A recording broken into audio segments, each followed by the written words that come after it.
And in this video, I want to talk about getting out your comfort zone, which I think a lot of us struggle with, just and me, on a day to day being consistent. I mean, yeah, there are a couple days where, you show up, you do what you're supposed to do, but I'm gonna liken it on to, this analogy when I woke up today. I have a basement apartment that I'm in, and I have all the accommodations that you could have: living room, bedroom, a little workout room and everything like that. Nice setting, nice environment. But the only problem is that obviously being in a basement, for those that know, it's cold at times, man. I'm not gonna lie, it gets very chilly, and that's every season of the year. I live in Canada, and it doesn't stop. Like, it's not the summertime, it's not the winter time, it's not the fall, it's not the spring. It's literally all seasons, and waking up can be a struggle because of that. Because obviously my bed is warm, it's comfortable, and that's what I want to talk about, right? Is just the comfortability of life, right? Like, you go on a vacation for what?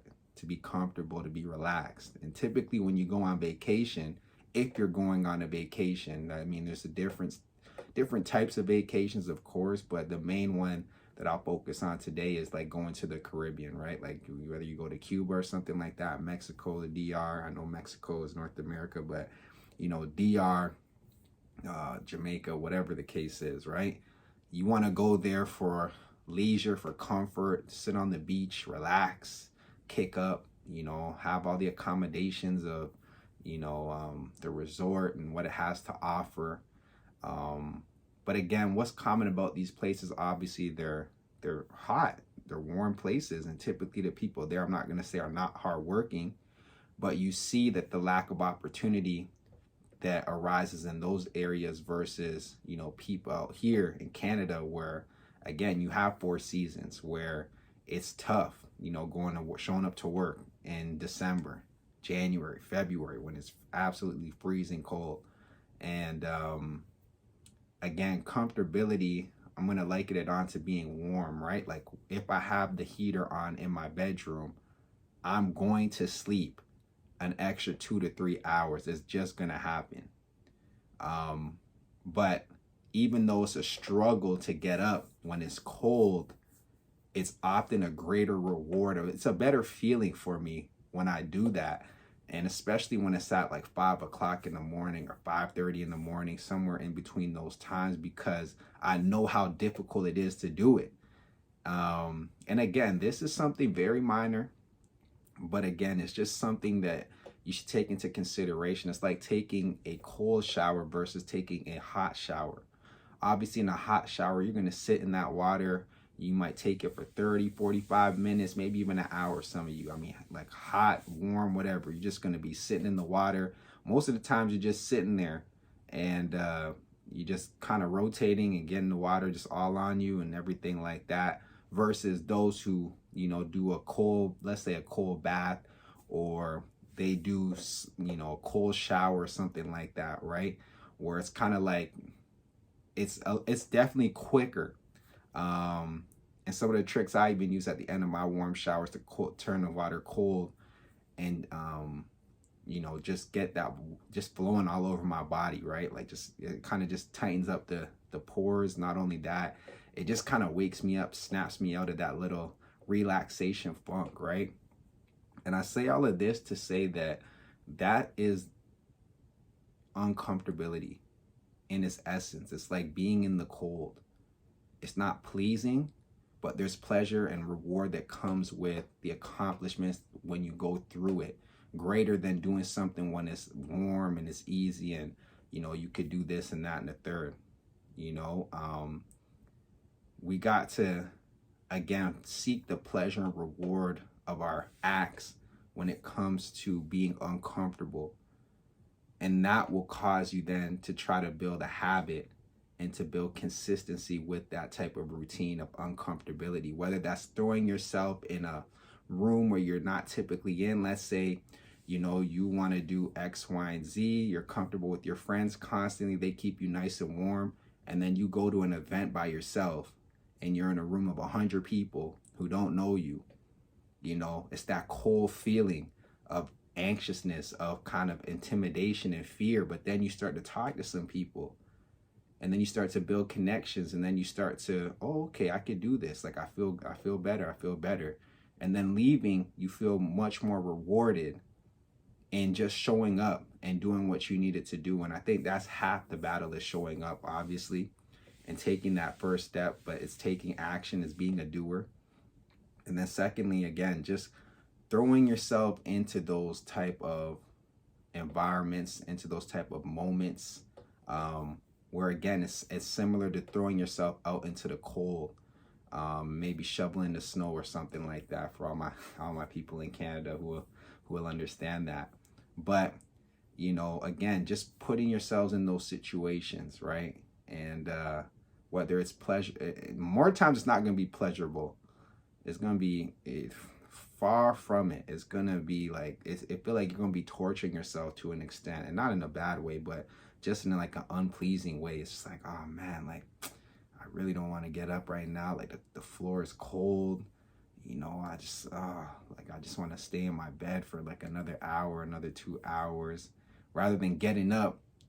Now you start your day an hour early, and it's like, oh wow, I got so much time still with my day to accomplish this, down to 30. You start checking off the boxes real early, and it's like, wow, well, I got all this time still on my hands. Like, you know, maybe I could do this, maybe I could do that, right? So, you know, I just wanted to leave you guys with that. It was something that I thought about when I woke up this morning, in regards to me actually, you know, what really got me motivated was just reading something that was just motivational.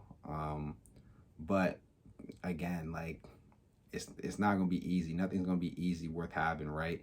But putting yourselves through those moments, taking a cold bath, getting up in the cold basement, whatever the case is, that's the type of mindset that we need to employ always.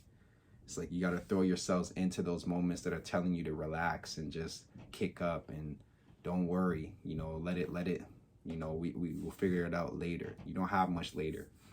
You're only a certain age once. You only go through a certain month of the year once. You only go through a certain day once. You know, I mean, you're not getting these days back. You're not getting these moments back. You're not getting this time back.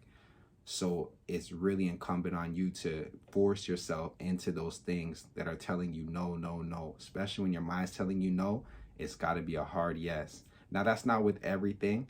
So I don't want you guys to get misconstrued with what I'm saying or what I'm trying to say. But you have to understand and have good discernment and good prudence in regards to what it is that, if it's telling you no, it has to be a yes. You got to force yourself into the yes, and you'll find much more reward and satisfaction with your life than continuing to live in a cycle of just comfortability and, you know, oh, well, you know, we'll figure it out later, or we'll do this later. So again, I hope that helps some of you guys out there who may be going through something like that, of struggling to really, you know, force yourself to be uncomfortable, maybe taking risk, you know, calculated risk and stuff like that. Get up and do it. You'll find that you're going to appreciate yourself much more.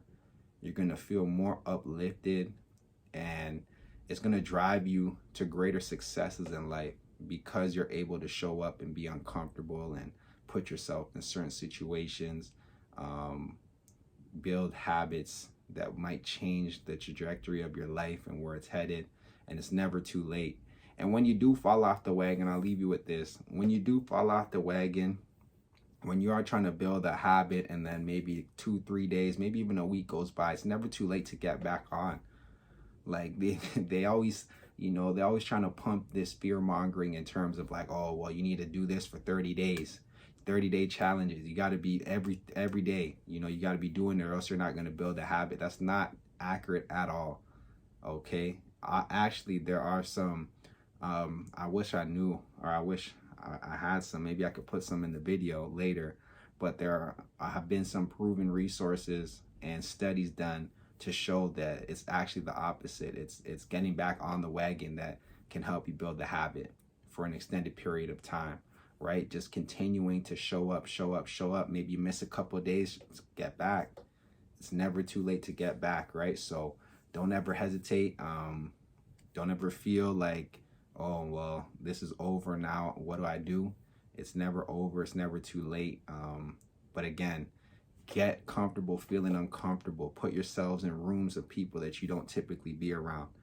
You know, start to put yourself in situations that you're not warm with, you're not feeling comfortable with, you know, that build up anxiety, that build up fear.